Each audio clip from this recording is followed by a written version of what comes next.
Space Shuttle, this is flight safety. Keep your hands on the handrail or inside the vehicle and remain seated while in motion. You are clear for launch. Have a great flight to Starport 75. So I can say, hey, Glenn. Hey, Chris. How are you? Good. Happy New Year. Yeah, you beat me to it. I was gonna actually. What I was gonna say was, it feels wrong to say at this point because it's you kind of out of the window, right? I mean, Happy New Year's like True. I don't know. Kind of we're in the middle of January, but yeah, but it's only been 2 weeks. It hasn't been true. It's our first show of the year. It is. 2019. It's been like this is our 20th anniversary, right? This year doing this show. We started, believe it or not. It's going to be hard to hear this, but we started in 2016. Wow. Oh, goodness. Right? Yeah, a lot has happened since 2016. Late 2016. Yeah. Okay. Well, good.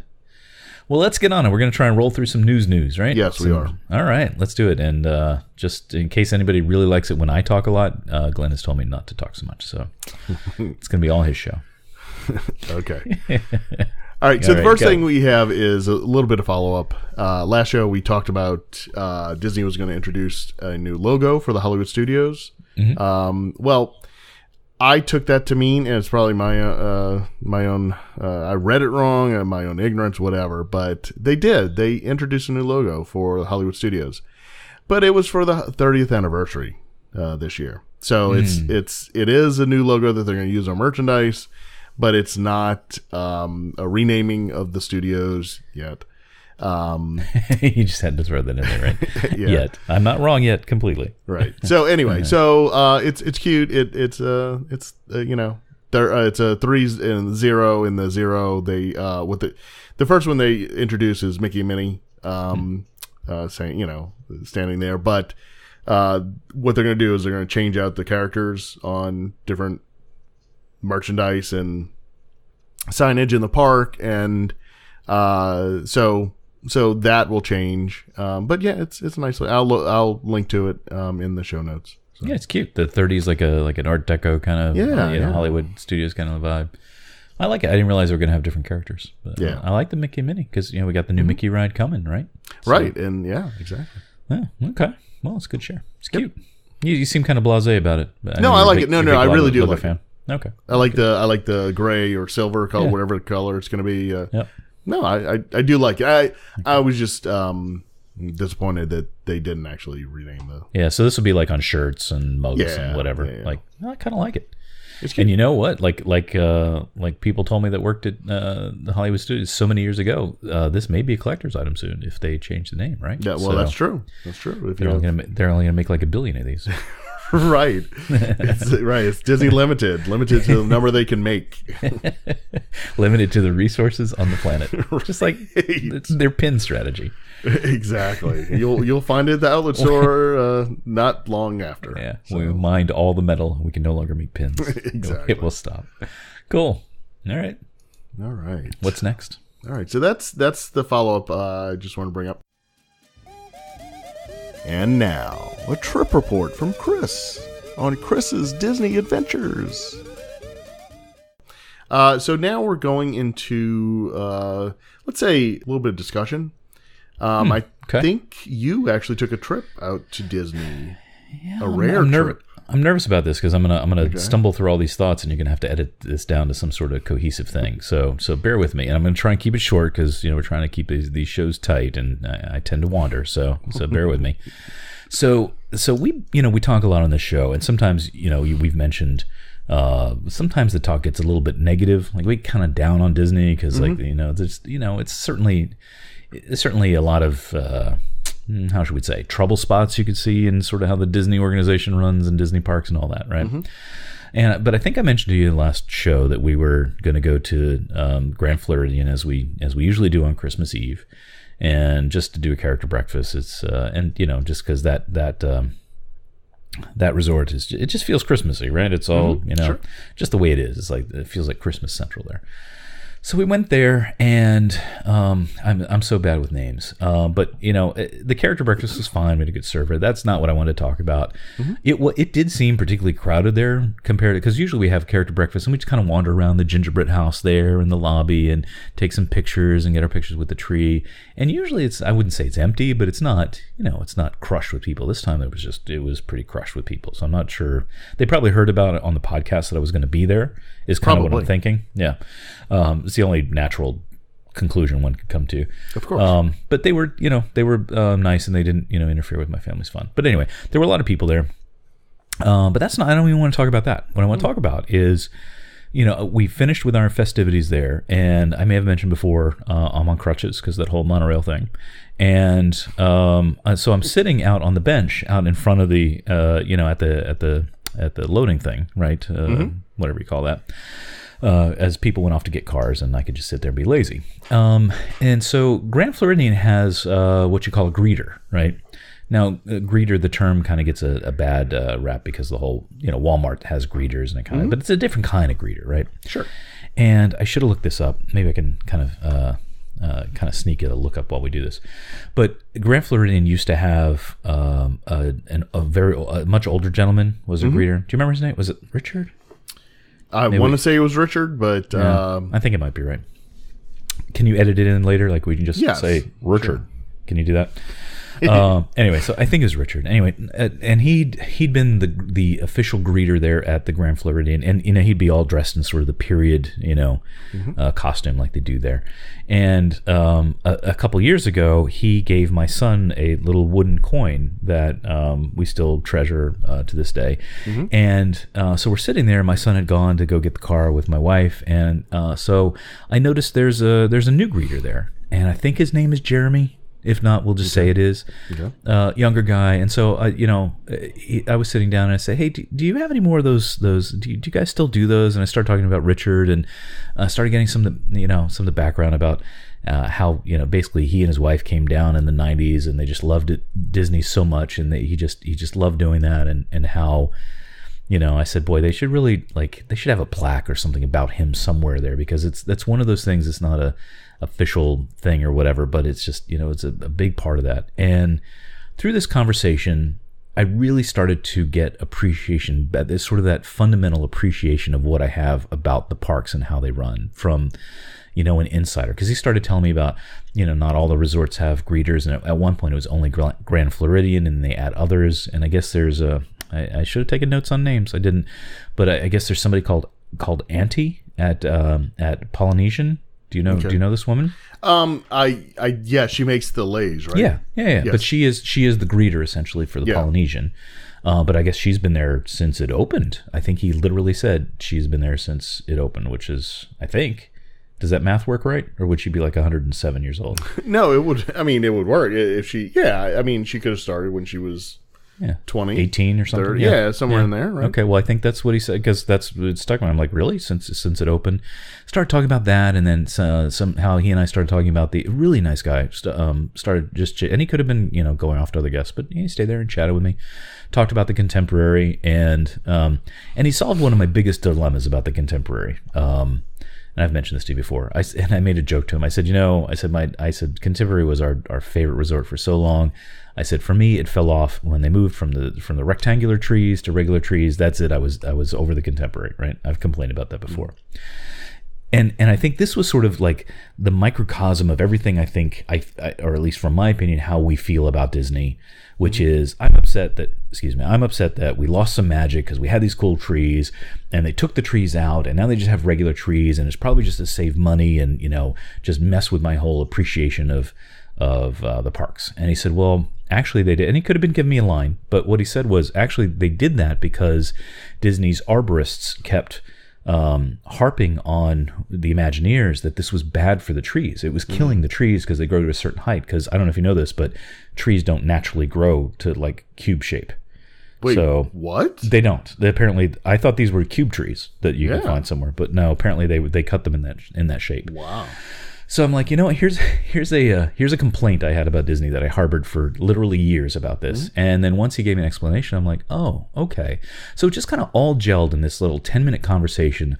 And maybe it was just the high from the eggnog. I don't know. It was the eggnog talking. But I just kind of came back around to my Disney center of feeling like, this not just, because from a surface level, when we read reports and kind of, the things that are going on, it's like it's just a machine and they're just making money. And then, but it really brought it way down to a one-on-one human conversation with somebody who clearly loved what he did there and kind of some of the background to it. So just gave me a renewed appreciation from it. So I just wanted to share that. Doesn't, I have no lesson in that or anything, but just, I just thought it was cool, So I got in the car and I'm like, yeah, this is the Disney that I know and love.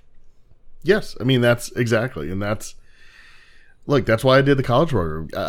That's why I wanted to work there. That's why because of experiences with the cast members, it was a place when I was growing up that we could go and we felt like royalty. I mean, we felt like we were being treated special. Mm-hmm. And yeah, so it is wonderful to hear, stories about like Richard, and yes, his name is Richard Girth. Oh, thank you. Good. He was there for 30 years. Yep. Working there. So, him and then this guy who, who took over his place, but still had the passion for Disney and can answer a question like that. Clearly has the knowledge and knows the backstory, because he probably noticed it too and was like, oh, well, why is that happening? And so, it is very special when you can find those people around property that still have that, the passion for both Disney and for the guests, and wanting the guests to have as good of a time and as feel as welcome as they can be. Mm-hmm. So, yeah, cool. So that ruins the rest of the rundown for us, though. So that sets up the next 20 minutes of complaining. Oh, man. Well, I'll tell you what. Why don't you just re-edit this and put this at the end, I know, right? So you can finish. We can finish on a high note. All right. Well, okay. So let's stay around Christmas. So, during Christmas week and New Year's Eve, you and I were going back and forth on chatting back and forth about the crowds. You were keeping track of it because of we had live updates. Live updates. You were working on your app, and you had pure data coming in, and I was looking at Twitter and seeing real time photos and from the crazy people that were actually in the park at that time. I don't get it, Glenn. I mean, and it was bonkers, man. From everything that we were looking at, it was bonkers, and I cannot understand. Even when I lived there, I will admit, I'll admit to this. I have been to Disney, to the Magic Kingdom on Christmas Day a few times. And I got suckered in because I watched the Disney so you're part of the Walt Disney World parade, and I was like, it is a beautiful day. Why don't we go out there? And we'd go out there, walk in the park, literally look around, and then get back on the monorail and get out of there. And if they even let you in, because I had never ever been there on New Year's Eve. I never had any desire to go out there on New Year's Eve. Well, you don't like to go anywhere on New Year's Eve, to be fair. Well, I don't. That's true. But it's always been crazy on New Year's Eve. But this New Year's Eve seemed, I don't know if it was levels beyond or right at that point, but it was crazy. Well, and that doesn't even touch it. So I mean, it is massive. Like, if you can hear our voice, do not go to Disney World the 2 weeks around Christmas, because it's just, you're not going to have any fun. And that's the part that really, like, if you know you're in for that, because some people like that, right? They love being, especially for New Year's Eve, they love being part of the insanity and the whatever. And I'm like, okay, fine. But, we saw at least one, maybe a few people on Twitter like complaining, like, this is horrible, and how come, I spent so much money for this vacation and I'm not getting anything out of it. And it's like, well, do a basic amount of research to find out, like, that is a horrible time to go. Yeah. Well, I mean, because like at Epcot, it becomes a shanty town. Like, people are laying. It's like bums just laying on the they climb over the railings and lay down on the mayhem. The greenery and the lawns, and it is mayhem. It's like, oh my God, this is insane. Like, why would you ever want to be anywhere remotely? But like you said, I mean, people do get off on that and love to be around a gazillion people. Yep. But, I don't know. I think they, this is coming from me.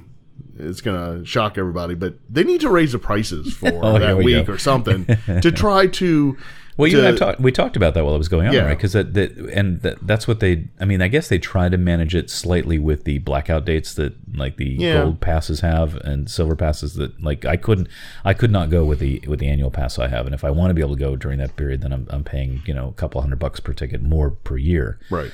But I don't think they yet do anything about standard ticket pricing, which they probably should. I mean, why not? Airlines do it, hotels do it, rent-a-car companies do it. Like when it's Uber, right, or surge pricing, right? So, probably, especially in extreme cases like that. But I'm not sure that that would even do it. I mean, they could probably double the park prices that week of Christmas because kind of like you were saying, when we used to live up north, my wife and I literally had conversation like, oh, wouldn't it be nice if we lived down there at Christmas and we could go there for Christmas? And like, you just sort of create this imaginary, I guess you're right, from the parade that they actually film a month before, like we talked about last time. But yeah, don't go during that time. It's insane, and we got live numbers, and it hit. I think it did in fact hit the most longest queues on not Christmas Day, but New Year's Eve, right? Yeah, is that what you were looking at? New Year's Eve, yeah. So don't go that time. No. But if they raise, if they raise the price to, I think my point is, if they would raise their price of the ticket for New Year's Eve or that week, whatever, and so that Disney would make their profit, but be able to cut it off at a reasonable amount of people to where it's not that crazy. So Disney's revenue stays the same, or it increases, whatever. But you keep people from coming into the park, and you can close the park at at a more reasonable number. Can you really do that though? Because I doubt, and I don't know. I'm just pulling stuff out of various orifices, but I doubt the calculation is, well, we don't want to cut off attendance at a certain level because of revenue. I think it's more about you don't want to cut off your. I mean, that's hard thing to do, to turn people away. That it is, but and what if you already have too many people? Like if you just let in resort guests, then you'd already be over capacity. I mean, that's happened before too, where it's just basically I don't know if that's literally true, but pretty close to that. I don't know. That's but I guess you're right. That would be the only way to fix it, is to cap it down, right? If it won't naturally regulate, then. Yeah, I guess it's the only thing you could do. People just you're just away. Not giving. So somebody gets in, you're just not giving them a good experience. I mean, so what's worse, giving them a horrible experience or not letting them in the park? And people are very reasonable. So if they drove in, say 5 hours from Miami, and you said, look, if I let you in, you're going to have a terrible time, I'm sure they would just nod and say, oh, well, thank you very much for being considerate. We'll just drive back to Miami now. Well, no, I know, but you create a ticket that you want to come on New Year's Eve, you have to buy the special ticket, and you limit that number of tickets, just like you're going to a rock concert or whatever. I mean, that's an interesting thought. So almost have like a like they do for the Halloween and Christmas. Yeah, exactly. So that week of Christmas is like you have to have the special Christmas week ticket. Correct. Oh, that's interesting. Yeah, that's an interesting thought. That's pretty radical, but it would work. Probably help. Whatever. I'm not going to be there. So, you know what? If people want to keep packing the parks. Yeah, but it's sad. At least for me, it was sad to see people like, people were genuinely upset. And not just Disney World. Disneyland was the same. Oh, sure. And, I don't think SeaWorld had that problem. I don't Sorry, think so. SeaWorld. Yeah. But anyway, it's busy. So there is a lesson there, and the lesson there is don't go the end of the year. Yes. This episode is sponsored by ParkLeap. Do you hate waiting in lines for your favorite rides at Disney World, Universal, and Disneyland? Of course you do. Everyone does. ParkLeap tracks current wait times for attractions in real time, analyzes them, and gives you immediate guidance on what to ride now and what to skip for a shorter wait later on. Park Leap saves you time so you can do more, see more, and ride more. Many theme parks provide their own apps, which is great, but they only report the times. You only get information, you don't get guidance. Is that 40-minute wait good or bad? Park Leap can tell you. Park Leap also includes an interface that is clean, quick, and easy to use. Many vacationers travel to multiple theme parks. Now one app does it all. Whether you're a local resident, an annual pass holder, or travel great lengths once a year or every few years, you want to make the most of your time and money. This is the app to get to help you do that. Get Park Leap in the Apple App Store. And thank you to Park Leap for sponsoring Starport 75. And now, the Disney news of the day. All right. What else we talk about? Let's talk about some rides. Okay. So, in the last week or so, Slinky Dog Dash, which is Disney World's newest roller coaster. Mm-hmm. Can you call it a roller coaster? Sure. Okay. Why not? Slinky Dog Dash Mountain. Yes. Okay. Slinky Dog used to have a tail on the end of on his butt, right? On the end of the coaster. Yeah, it's usually where the tails go. And it was springy. And so apparently because he's a Slinky. They had to remove them all because all of the tails, because apparently people were riding it and in that backseat, and they said they heard things that they shouldn't have been hearing. Well, it's his butt. I mean, of course they're going to hear that kind of stuff. No, it didn't sound mechanically. It didn't sound good. So probably because it just like rattles around, I guess, right? Well, yeah, but some of the point, and people are starting to it's like, the other thing is in between the cars, there's like it looks like a Slinky, right? Yeah. Mm-hmm. There's a gray thing. Well, that is falling apart somehow, and they have this temporary. It looks almost like duct tape, but. So you think that just the regular physics of the ride are kind of I don't know if things it's apart? Well, for the tail, yeah, I think the tail is, but wow.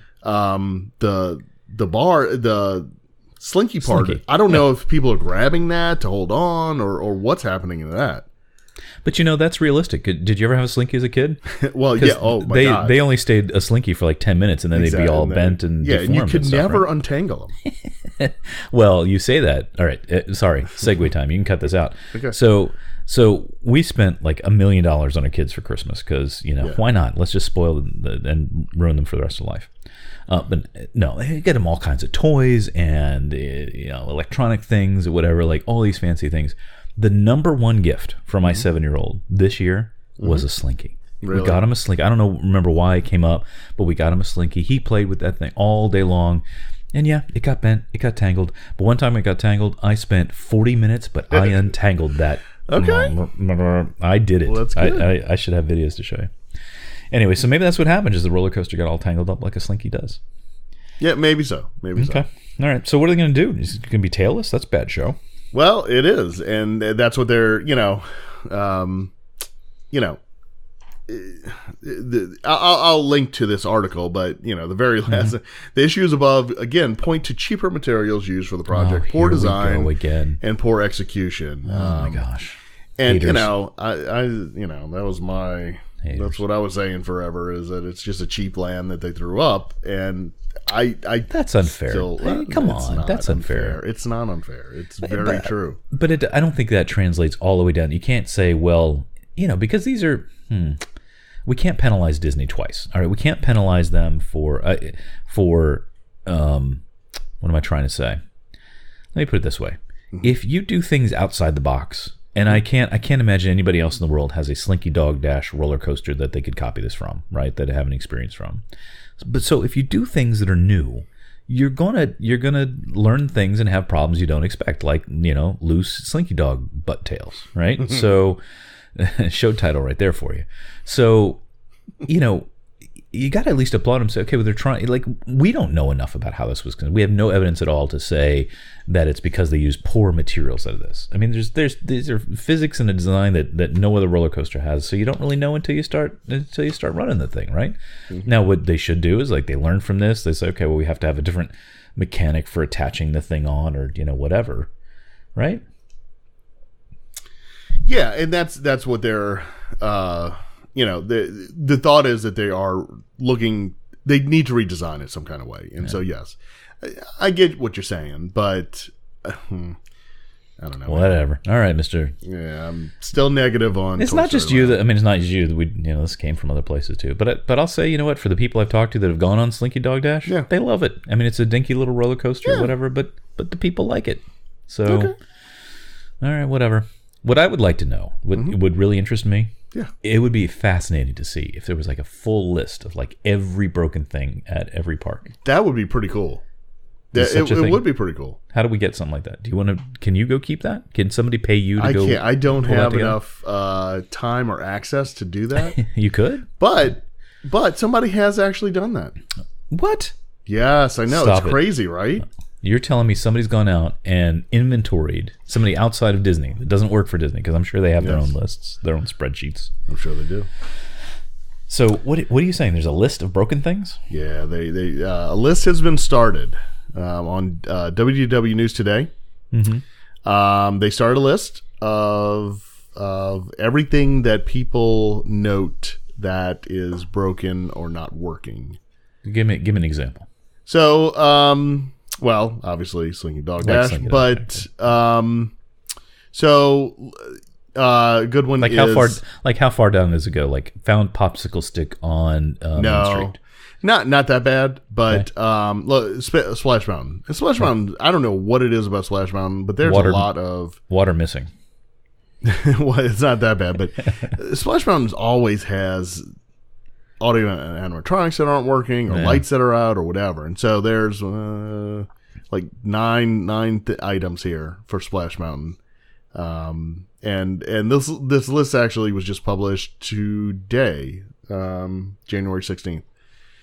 Is this going to be a running thing? Like they're just that's the idea. And so what they're asking people is to use a hashtag of or send it to WW News Today. They're anywhere, Twitter or Instagram or whatever. And so they'll add it to this. And they should add it if it's fixed. If you see it fixed, they should remove it or note when it was fixed. So I don't know. I mean, I have thoughts about this, Glenn. Yeah, I do too. I it's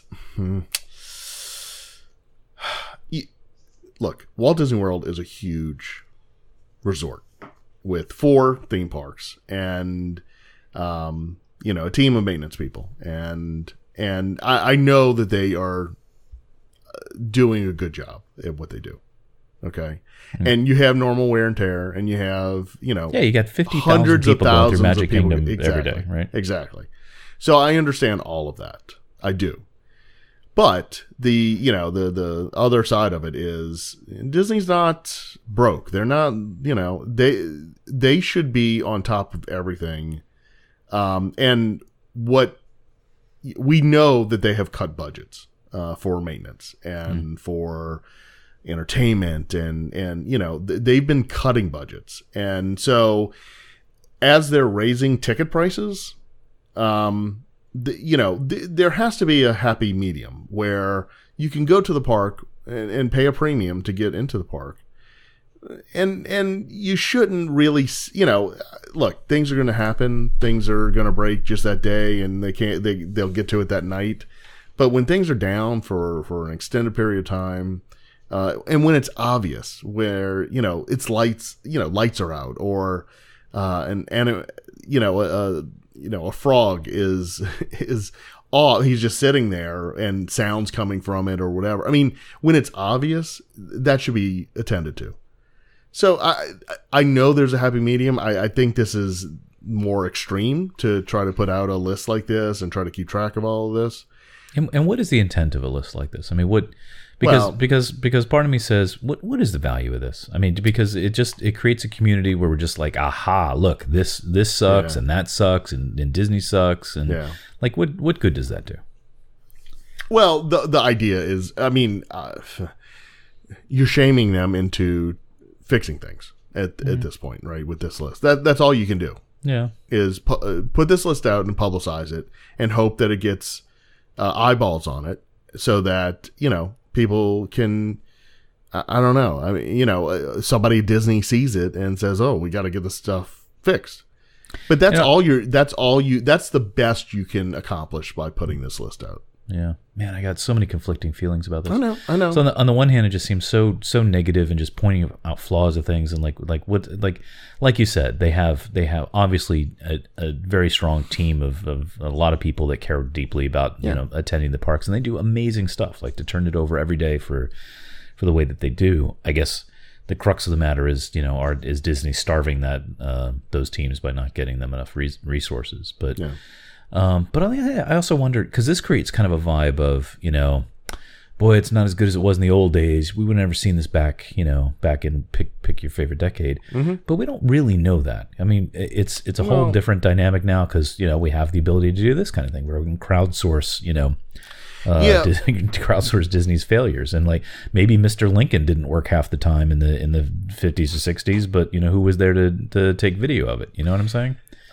I know what you're saying, but I do know that that up through Epcot, through the 80s, they would not do maintenance during the day. They would only do it at night, like the scrims you see and all of that. You would never see any of that. It was all done after hours. So that like there's a lot more of that now. Yeah, so that you wouldn't see, there wouldn't be a guest impact. But if I'm Bob Iger, I might look at you and say, "But Glenn," and I don't know if he has an accent because I'm pretty sure he's a robot. And why would you give a robot an accent? Absolutely a robot, and we'll cover that in a second. I would say, but Glenn, you're putting him in kind of a no-win position because there's only so many hours in a day, and you're saying you don't want to see scrims, you don't want to see maintenance people during the day. But you want these things fixed. I mean, you're kind of setting it up to be an impossible. I just can't make you happy. Yeah, and I would sympathize with Bob, by the way. So I mean, no, I know, and I'm not saying that we need to go back to that. What I'm saying that is yes, absolutely. From the Disney World's opening through the 80s until Hollywood Studios opened, there was a mandate that no maintenance, there was no painting, there was no the only thing you saw were the custodial workers walking around picking up trash. Right. They would do none of that because they did not want the guests to see any maintenance in the park happening. Okay. Because it was supposed to be magical, and just everything just worked, and it was beautiful. They power wash Main Street every night. It was they would strip down on Main Street, the little the horse, I don't know, what do you call it anyway? Yeah, I know what you mean. They would start and they would strip one down, paint it. The next night they would move to the next one, and that's all one team would do is just repaint those until they got to the end of Main Street and start over again because they got so worn. And they don't do that anymore. So I mean, there were different. It was different leadership, different everything, right? Yeah, much smaller back then, right? Yeah, it's bigger, and I just wonder if there's like a, is that a linear growth as you grow? Then just you're linear, or is there like a logarithmic? You just to the point where you'd have to have 50,000 maintenance people to be able to keep doing that kind of thing for the size, and True. Does that work?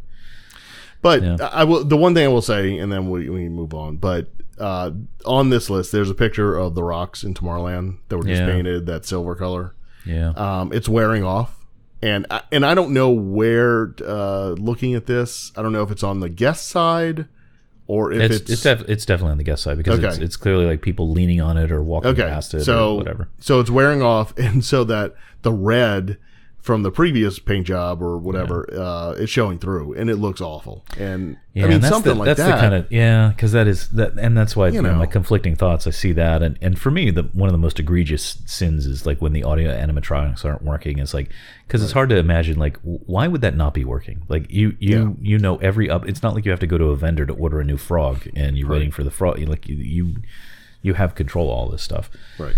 And that picture of the rocks but here's the thing, maybe I don't know if everything's dated on there, but if that were taking July or January 3rd after the holiday crush and people being off for vacation and all that, then maybe you go and maybe there hits a point of that kind of busyness where it's just there's just no way to keep up with it, and they just haven't caught up yet.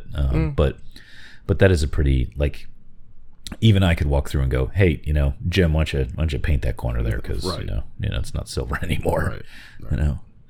So yeah, so many mixed feelings about it, but I guess we'll keep an eye on it, and I guess what we hope to see over time is that the overall list shrinks. But that would be nice. I don't expect that we'll see that, because part of it is that as this gets more awareness, then more people will be adding things to it. Who knows?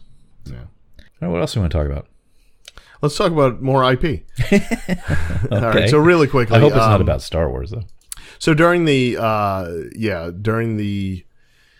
D23's Destination D event, they showed a little bit of what's coming with Star Wars. With I guess I should be calling it by its proper name, Star Wars Galaxy's Edge, as opposed to what were you calling it? Star Wars Land. Yeah, no, I like Star Wars Land. Leave it at that. So there's a couple videos that they put out, and I'll link them in the show notes. So there's a trailer for the Millennium Falcon Smuggler's Run attraction, and then a trailer for the Star Wars Rise of the Resistance attraction that they're going to have. And I got to say, they look pretty darn good. Yeah. I think there's a lot coming with this that we have no inkling Absolutely. of yet. I think you're right. I got a little bit of inside baseball recently, nothing specific, but just about sort of location-based mobile stuff that I would kind of translate to, sort of activities you can do in Star Wars Land with your phone and kind of like, running around doing things like that. Yeah. Man, I think there's a lot coming here. I think so. And hopefully everything that they do, hopefully they use this as the blueprint for whatever else comes next. I think it's going to blow everything else out of the water. Can you though? I mean, Star Wars is such a unique thing, though. I mean, I don't know. Well, yeah, no, you're right, but the the technology and what they're doing with the attractions and making it I keep saying I got to stop that. Who knows? The Millennium Falcon, you're going to touch buttons and you're going to pilot them, and it's going to react to what you're doing Until it breaks. Well, that's a whole different issue. Yeah, but it always did anyway, so it's kind of realistic. Just go on the list, Chris. You just hit the console and it'll be fine. Right. So anyway, it looks. I can't wait. It looks really cool. Yeah. What else? Oh, sorry. Go ahead. I was just gonna say, John Williams is going to. He is composing the score for Galaxy's Edge. I think I heard that. Yep. Which is pretty cool. Yep. So it's he's actually gonna have his music out there, so that's cool. So like the music as you're like walking around kind of thing. Yeah, it's gonna be Star Wars. It's not gonna be. They're actually gonna pipe in music from the movies. I was gonna say, because if the entire time you're just hearing the main Star Wars theme, exactly, then it's gonna be like having It's a Small World in your head the whole time. Yeah. So yeah. Okay. Yeah. Cool. Actually, it's funny you mentioned John Williams, because I was actually driving to work this morning. I don't know how my brain started on this track, and I was thinking about Star Wars and like how like the original Star Wars and how it just kind of came together, and like it just like almost literally lightning in a bottle that like you couldn't craft that game plan. And I started thinking about how all the pieces came together to make it the thing it was, and how such a big part of that was the music that went with it. Right, Sound of Music was I think is one of the huge foundations of why people love it so much. But anyway, so I was wondering, was he a huge composer then, or like did he be like I don't have a clear picture of like, because Star Wars was just it wasn't. It didn't have a gigantic budget, right? I mean, it was a pretty small film and whatever. So was it? Did he get John Williams? He got kind of lucky, and it was early in his career, and because like he did Star Wars, and didn't he do Jaws in like the same kind of time period and stuff? Yeah. So he wasn't established yet as sort of like the John Williams that we know today back then, right? Not really. No. I mean, Jaws, Star Wars, 78. He did Superman. Oh, right. So. Right in there, it was. Yeah, he was really cranking it back then. He was. So he, okay. yeah. So another little bit of luck for Star Wars then. I mean, I'm sure they're like, so. hey, this guy's good. We should use him. But just just so much came together for that. Yeah. Anyway, sorry for that tangent. Yeah. Cool. I'm excited about it, and I'm really thinking one of the things I thought about with the whole mobile thing is you hope anyway that people are having, the Imagineers are having the chat to say, look, this can't just be attractions, because we can't have 6-hour lines that people are just in the whole time, because it's going to be Star Wars and a billion nutcases like Chris and Glenn are going to be there. Yeah. So what we need to do is kind of make the whole land an attraction, right? So that just sort of like really immerses you into that space, right? Yeah. So that's what I'm hoping for. Yeah. And their challenge is going to be,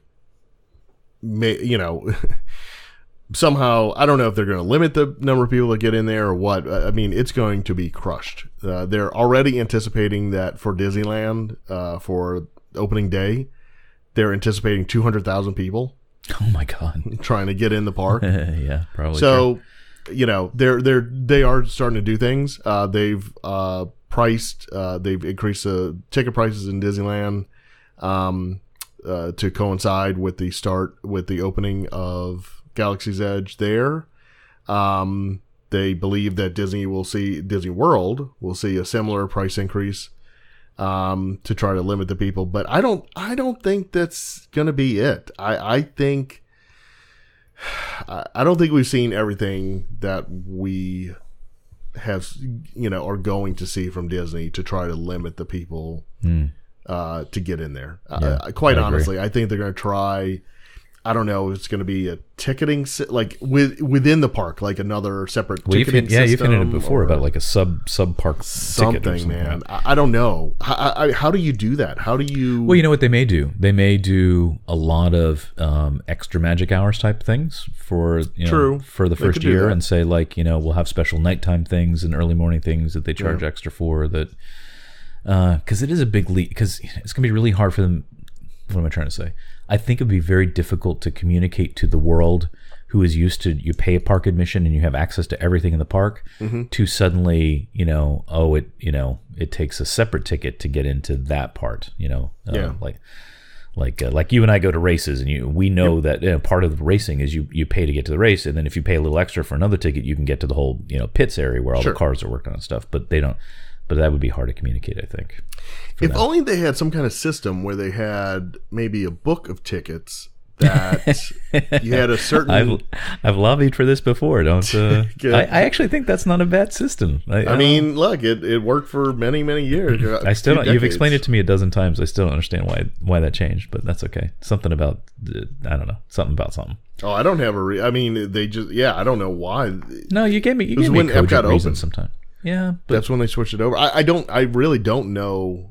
I wish I did know the logic behind it, because it worked really well before. And you want to ride Space Mountain? That's fine. You just pay me, $10 a ride, and that's you can do that all day. But you think it's just accounting? It's more difficult because then you got to keep track of all that stuff versus just you pay. Well, actually, it makes it easier accounting wise, because the Disney accountants can specifically see what people are spending their money, the attractions that people are spending their money on. Yeah. Was it just me, or when you said Disney accountants, I just got a picture of a room of like 1,000 guys with those green visors? Yes, of course. Is that how they do it? What they have, of course. How else would they do it? Right. Okay. So anyway, I don't know. We'll follow that this year and see what this is what the else year, comes right? from it. This is it, man. This is it. Summer for Disneyland, and then fall for Disney World. How come Disneyland gets it first? What's up with that? Well, they started construction back in 1976. 2015 they started, because they had already closed off the railroad and the Rivers of America when we went in February 2016. Wow, really? Yeah. And that was like 4 minutes after they bought it, right? After they bought Lucasfilm, they're like, okay, ours, go. Yeah. Actually, when did they buy? Was it? It was 12 or 13, somewhere in there. Was it that long ago? Wow. Yep. Okay. Yeah, it's been a busy 7 years or so. They've they jumped on it, man. Yeah. Okay. We're already on, coming up on our third Star Wars film here, or as part of the trilogy-ish Yeah, I don't count. I don't even know what they call it. What the Skywalker saga? The main line. Yeah, there you go. Yeah, it better be better than the last one. That thing was terrible. All right. Well, that's it for this week. Really? No picks? Yep. It says pick on the rundown. I don't have any pick. You have a pick? Yeah, I do. I want to have a pick. Okay. Because it's a free pick, right? Okay. Well, it's kind of free if you're an iOS user. So I'll just give you a quick rundown. So for and I never considered this before I had kids, but as my oldest son got older, he's had an iPad, and it started to be a problem of like how much time he was spending on the iPad, and it's tough to communicate, and it's hard as a parent. Before I was a parent, I'd be like, yeah, can't those parents just, get control of your kids, and you just tell them that, this time they have to stop using their iPad. Brother, it's not that easy. You got so many things to keep track of, and it's like, all right, just give them a few more minutes, blah, blah, blah, blah, blah. So starting about 2 years ago, I started, I wish there were controls on iPads that, and when we got the Nintendo Switch, I'm like, wow, this thing has great controls on it. I can see exactly from an app which games they've played and, how long, and I can get a report and blah, blah, blah. Well, in iOS 12, they added in screen time, so you can see, if you opt in for it, you can see yourself, like where all your screen time is, like what apps you're using for the longest period. You can set limits on yourself, so it'd say, hey, you said you didn't want to use Facebook more than 18 hours a day, and you're over your limit. But the beauty is you can also set this up for kids' iPads. So over the holidays, it's a used iPad. It's one I had lying around here, but since I had the time, I upgraded him to an iPad that could do iOS 12.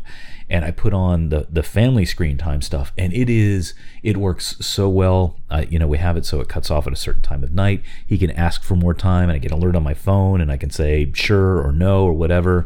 We can put time limits on certain apps, no time limits on other apps, and it's just, I think it's one of the greatest things since, as they say, sliced bread. So if somebody needs those kind of controls and hasn't looked at the family sharing screen time stuff yet, check that out, because it's changed the dynamic for the better in our household.